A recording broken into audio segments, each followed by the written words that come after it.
Okay. Now Dylan looks nice. He don't have any little things like that. And Zach's brother, you know Dylan. Oh yeah. Oh yeah. And, he went to Connecticut. He was making the big bucks and all. Yep. And now with this COVID thing, he's had no job since March. We had to send him money because he's behind on his Oh rent. no. And he's thinking about coming back to Missouri. Really? I said, well, I won't advise you one way or the other. You have to decide that yourself. Yeah. I said, they don't make the big bucks here, but you don't cost as much to live here either. It's a different kind of living. I don't know what he'll end up doing. He said he's gonna talk to some people and decide. Depends on what you're looking for. Yep. Did he ever get married? They didn't work. No. But the one he had when he was here, you wanted to marry, they broke up, and we were so sad about that because she seemed like a Yeah. really sweet girl. Yeah. That's too bad. Okay.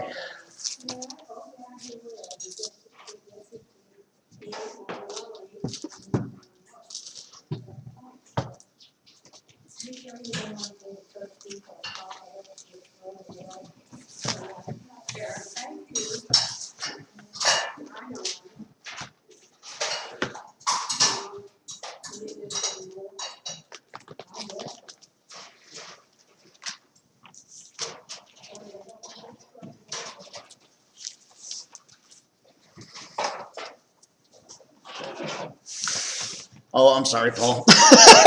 It'd be that cable to be in your way. I didn't even notice it. Yeah, that's a little better now.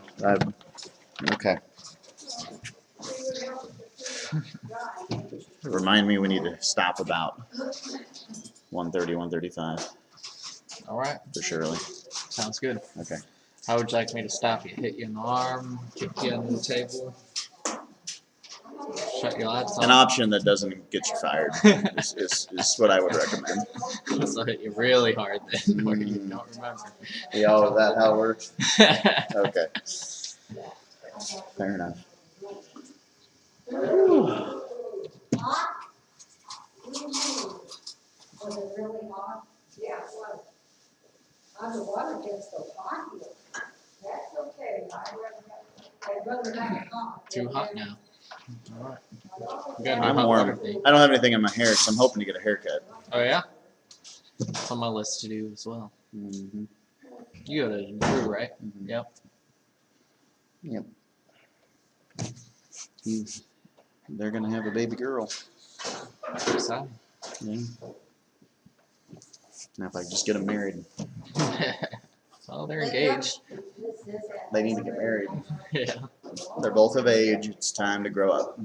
Mm-hmm. You have a Once you kid. got a kid on the way, Yeah. it's just time to put childhood behind you. Yeah. You're done. You have sealed the deal. You know, I've heard a lot of people on the left say, "Oh, just because you have a kid together doesn't mean you have to get married." I'm like, Well, and that's true. I mean, there are cases, okay? of course. But we're talking about two good people here. Yeah. They need to get over themselves and get married. That's what I was thinking. Just Yeah. like the Alex, general. Yeah. you want a lobster too for supper? Sure. Sounds good. Thank you. But just in general, you can't make that statement. You gotta say, well, one of them's evil. I mean, Obviously. Kara married her first husband was the father of her, of Lane and Harley, and he was a felon and a loser, and Mhm. to this day still is. He tried to get a hold of Lane and Harley a couple of weeks ago. Oh yeah. Harley wouldn't talk to him. Lane did for a little bit, and then decided it wasn't worth his time. So that was good. That'd be hard. Well, we knew that day would come, Yeah. and they're of age now that they need to be able to come to terms with the fact that their biological father was useless. Mm-hmm. It still is. Oh, there's a whole bunch in here. He was trying to really manipulate Lane, and Lane actually caught on to it and was like, no, I don't buy that. That's good. You disappeared for 13 years.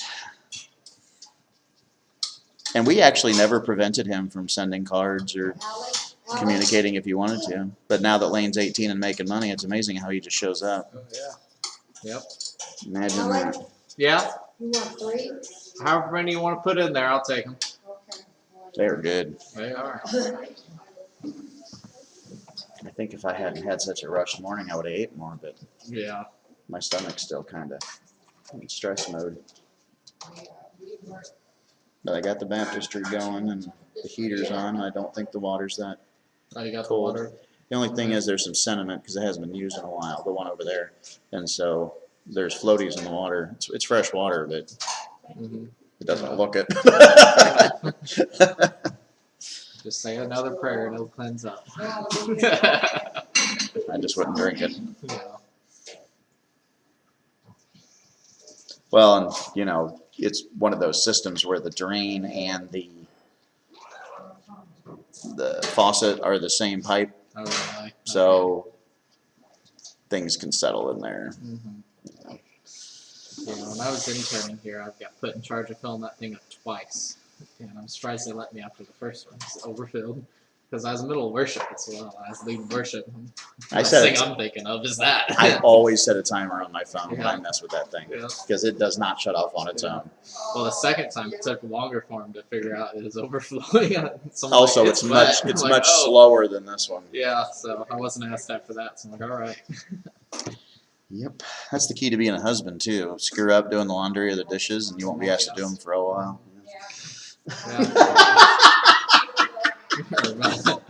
How do you turn this thing on?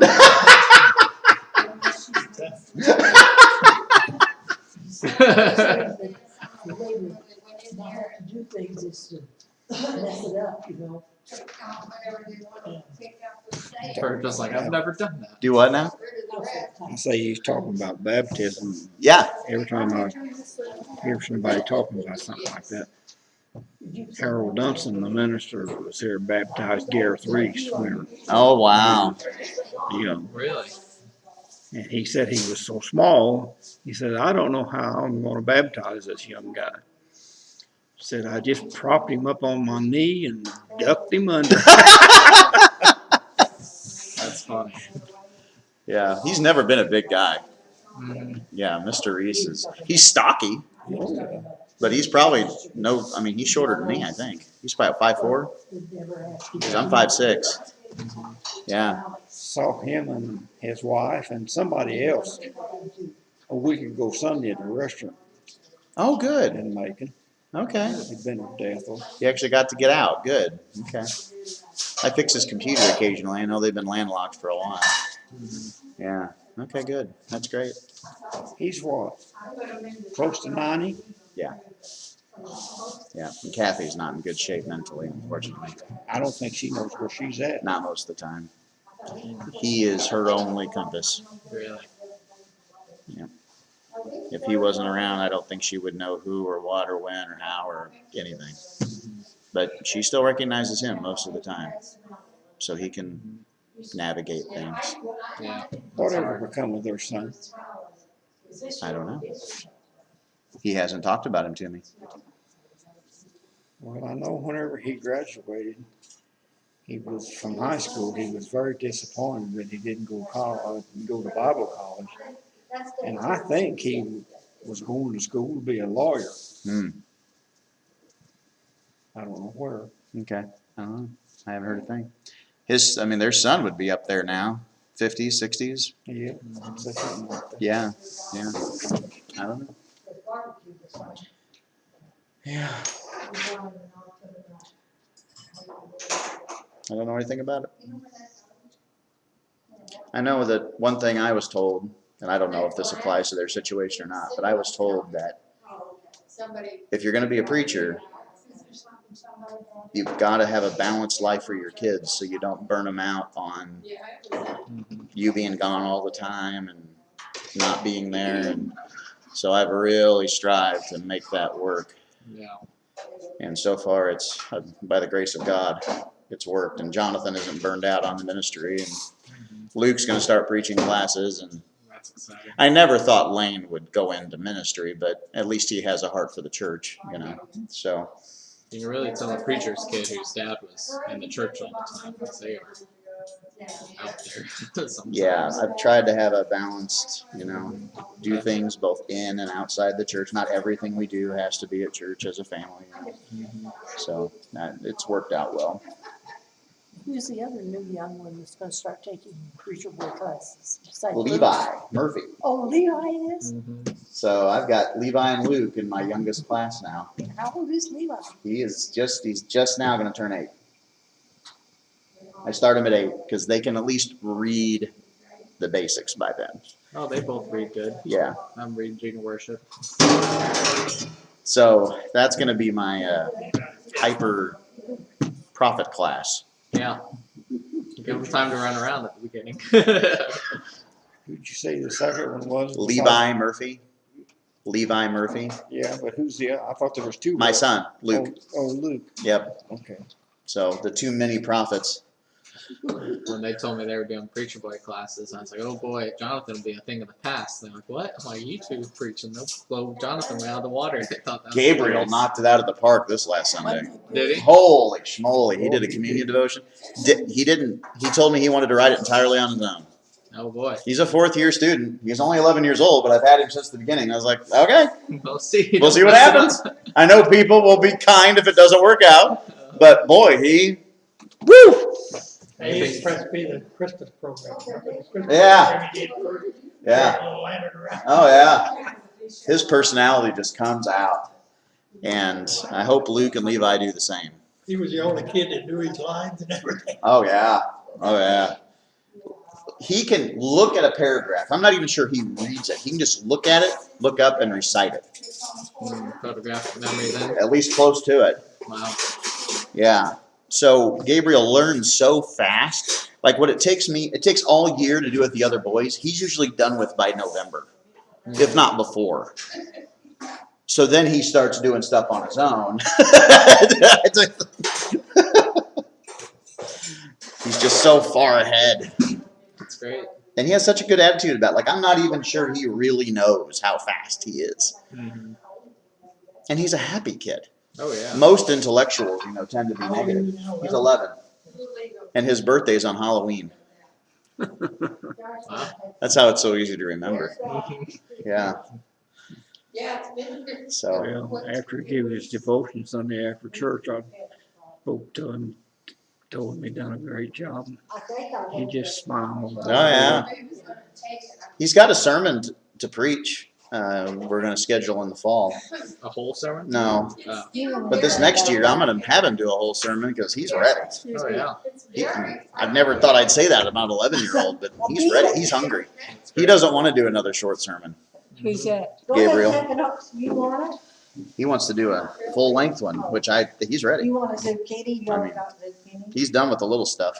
Luke and Levi, the 8-year-olds, I just do was 3 or so 4 good. paragraphs, real short. And Mhm. we're working on stage presence, and looking up when we read, not being afraid of the microphone, getting used to that. But I have a feeling their personalities will come out pretty fast. Oh, yeah. Who's the new one? Luke and Levi. Yeah, it'll be some energy. Yeah. Do you know anything about that? And I don't mean anything negative by this, but I would love to have a little black boy because they preach a whole different kind of Yeah, sermon. they do. Is that- I went to church with half black, half white neighborhood, and I mean, when the black men would speak, it was just a different experience. Yes. But It was. you've got And any at least in the church. white that live around in here, I think I've been seeing it's different at the black church and it's, the women dress different. For certain Sundays, is the fifth Sunday or the last Sunday of the month, is there, as I had one of the women explain to me, was missionary Sunday or something. And the women all dressed in white. And most of the older women always wore hats, and most of them, the bigger the better. And the other Sundays, they dress in whatever they want, very colorful, very, some of the preachers were women, and they were dressed to the hilt and big hats. Yeah. But white on the, I couldn't, and they wore white to funerals. Well, we were black and they were white. I don't know. I didn't get in it that deep. I was kind of nervous about asking, the Right. reason for Well, the white. what's And kind she of- explained. What's kind of funny is I grew up around a lot of them, and we all got along, never thought anything of it. But it's amazing how, you look back now, and they didn't ever explain anything. What was it? I grew up around a lot of black folk because of the neighborhood I grew up in. Uh-huh. And what's funny is I was always around and we were always doing things together. We were all friends. There was no problems. But what's funny is like they would have something different that they would do than us. We always felt the need to explain ourselves. They never did. So to this day, I don't know why a lot of it occurs the way it does. You know, their preaching is very different. It just is. Well, you know? they're just different personality, and most Yeah. of the times they're most generally a very Boisterous. buoyant, you Yeah. know, like, and colorful. Yes. And I had one lady tell me, she says, you know, if you have, her mother told her, she says, if you have trouble putting colors together, she says, look how the black women dress. She says, they know how to put colors together. Now, there'll be bright colors and there'll be a lot of it, but they always put them together Mhm. well. They do. Well, yeah, they Yeah. do. Yeah, I would love to have a little black boy in preaching classes. We would have some fun. Oh, I bet. Oh, man. So, you know, Well, why don't you talk to, do they even come? who's that? Um, Larry's daughter. Oh, Hayden. Daughters. I tried to recruit him years ago and never could get him interested. Hayden and Zoe. Hayden's 16 now. I know, and he's a wonderful basketball player. Yep. Oh my gosh, I couldn't believe it. Yep. Is he still playing basketball? As far as I know. Oh my goodness. All right, well, let's get started. I can promise you today that at least in the time I've been in Daytimers, this will be the most special Daytimers ever because it's going to end with Shirley T. Shaw's baptism. So we are very blessed that you would choose this time to share this with us. And so about 1:40-ish, we'll head up there. Everything's ready. I tried to make sure the water was warm. We'll see. might brace for impact, but Get a pond cattle water warmer. You don't think you have to break the ice? yeah, I don't think so. I don't think so. It helps that the water coming out of the tap isn't that cold to begin with right now. So, yep. But if they run very much, you're gonna get down to cold Yeah. water. Yeah, it'll come. So I've got the heater on. We'll see how we What are do. we on now? We are in 2 Thessalonians chapter 3. We might end today. Maybe. Oh, Maybe. Depends on how much discussion we have. why didn't I mark that? I want to give props to the ladies for being ready so quick. Whew, that was We great. were told to be. Well, really? We wanted more Bible study. Well, we did. So that worked We out. got So good thank you. idea. Props to all of you. That was impressive. I thought that was pretty good. I thought I was going to come down just everybody getting ready and talking. Like, nope, they're ready to go. I walked in and they were ready. I was like, oh. We were Wow. trying to call you. Right. Yeah, it's just one of them mornings. All right, well, where we are at is verse 14 of 2 Thessalonians chapter 3. And we are going to read verses 14 and 15 because they go together. So anybody want to read that? If anyone does not obey our instructor in the letter, take special note of that person and do not associate with him, so that he will be put to shame. Yet do not regard him as an enemy, but admonish him as brother. Okay, this is an interesting couple of verses that I think all of us struggle with. Because don't we all deal with sin, in our own lives, sin in family members' lives, sin in fellow Christians' lives? And the question always is, what do we do about it?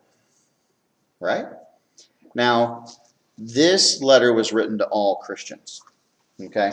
So this is not in the context of, okay, you're a leader and you've been made aware of, like, let's say an adulterous situation in your congregation. That's not what this is talking about. This is talking about from one believer to another. Okay? It's general context here.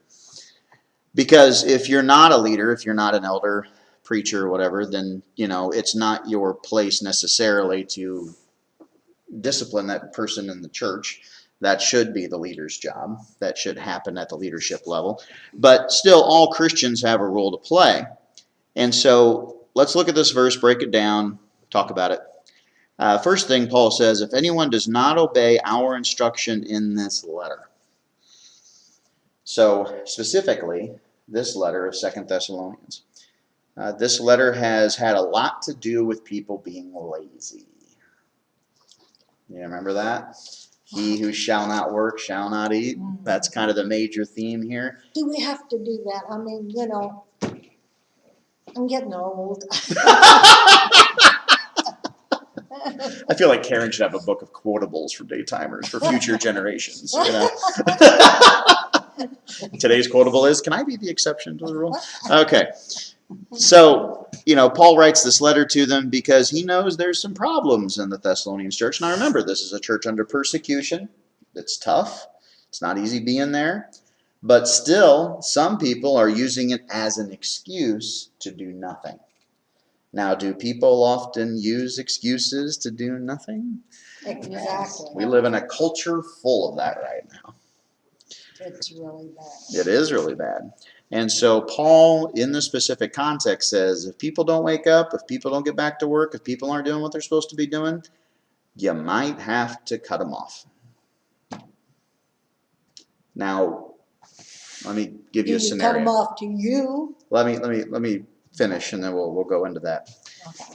Of course, when somebody isn't doing what they're supposed to be doing, let's say it's a son, grandson, daughter, whatever, somebody who's, in submission to you in the family structure, you try reason, right?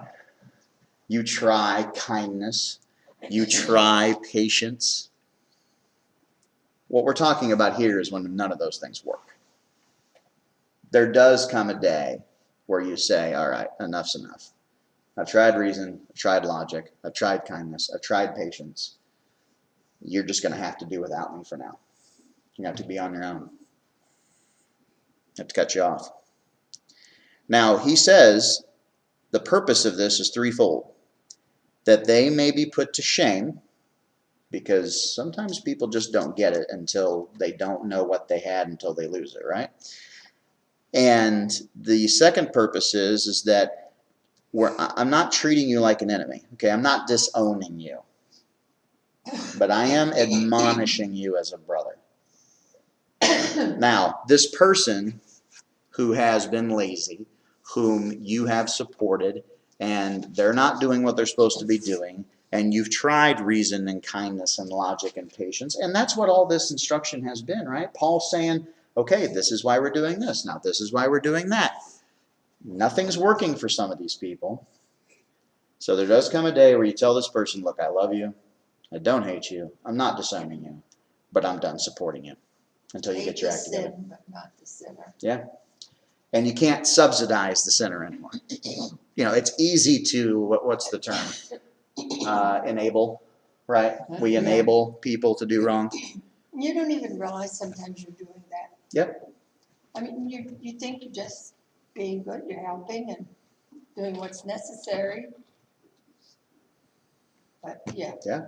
And I think it's a trap everybody falls into at one point or another. I'm not excluding myself from that. And again, you want to believe so badly, right, that people will respond to reason and logic and kindness and patience, but that's not what motivates them. What motivates them is excuses to be lazy. It's with a kick in the pants. Uh-huh. In love. Yeah. And that's I what- love you, Yeah, but how do you do that? Well, I love you, but. Wow. Well, look, we're not talking about this person liking or appreciating what you're doing. There's no way to do this in a way that they're going to be like, oh, I get it now. That doesn't happen. What you're doing is you're removing the support so that they know they've ran out of your good graces. That, you know what, I'll support you again when you're doing the right thing. But until then, sorry, can't enable you anymore.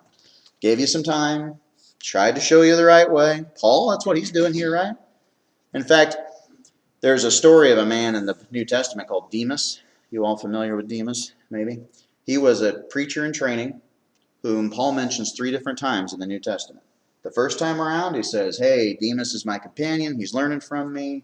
Welcome him if he comes. Second time around, he's like, Demas is here. Third time around, Demas has abandoned me because he loved the world. Yeah, I kind of remember that. Okay? The point of Demas and why it's recorded in Scripture is that we understand that even Paul tried reason and logic and kindness and patience. But after a while, you just let them go. In the end, they've got to choose to do what's right. We can't do it for them as much as we want to. So this is one of those places where shame has use. It's not the shame like we're trying to make them feel bad, but they should feel bad because they're doing bad.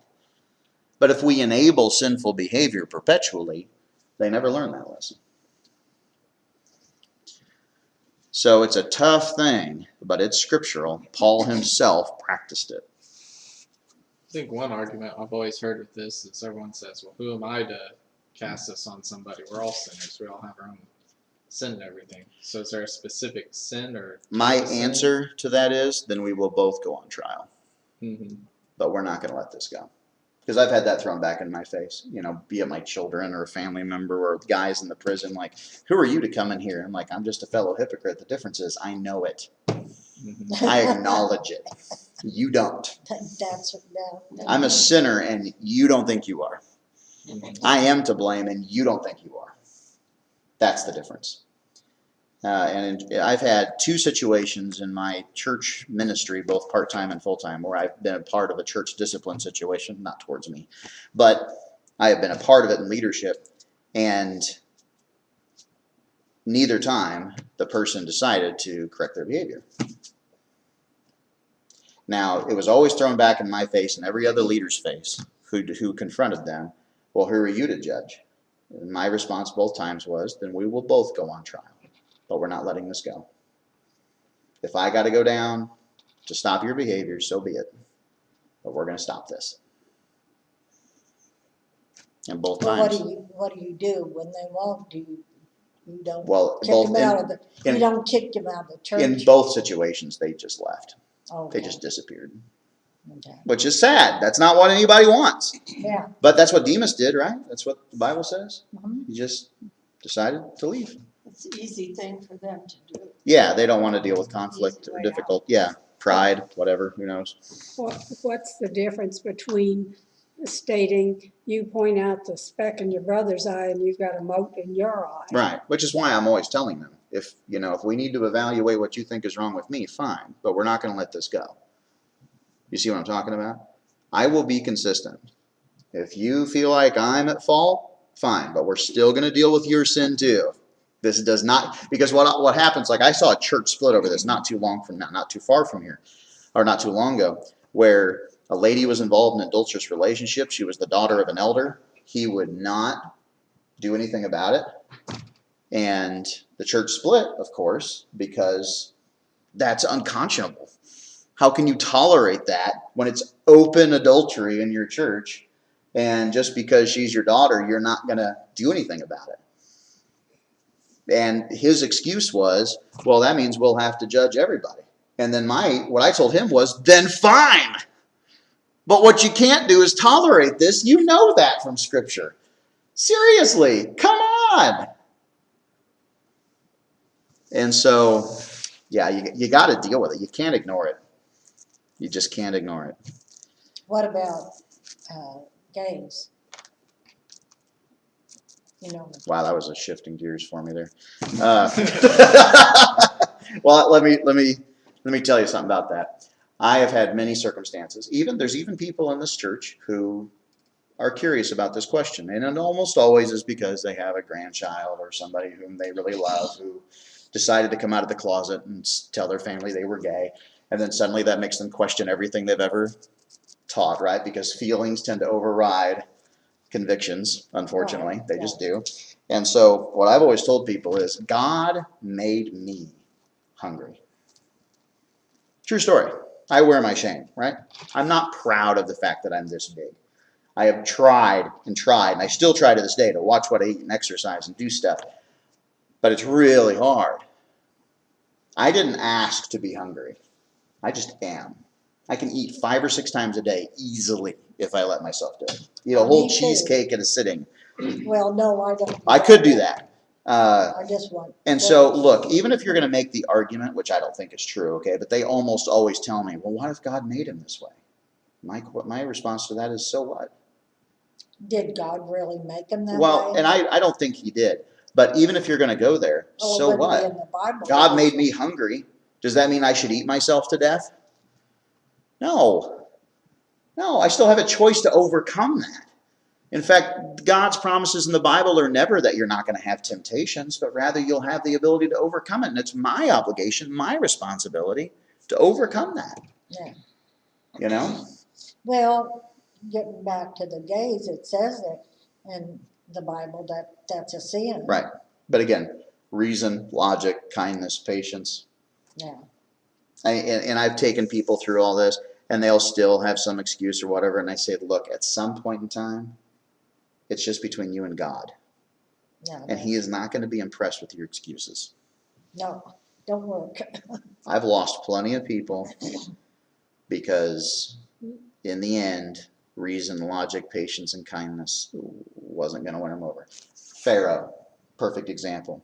Exodus chapter 6. God goes to Moses and says, I want you to go and plead with Pharaoh. Do you know how many times Moses pleaded with Pharaoh? 13 times.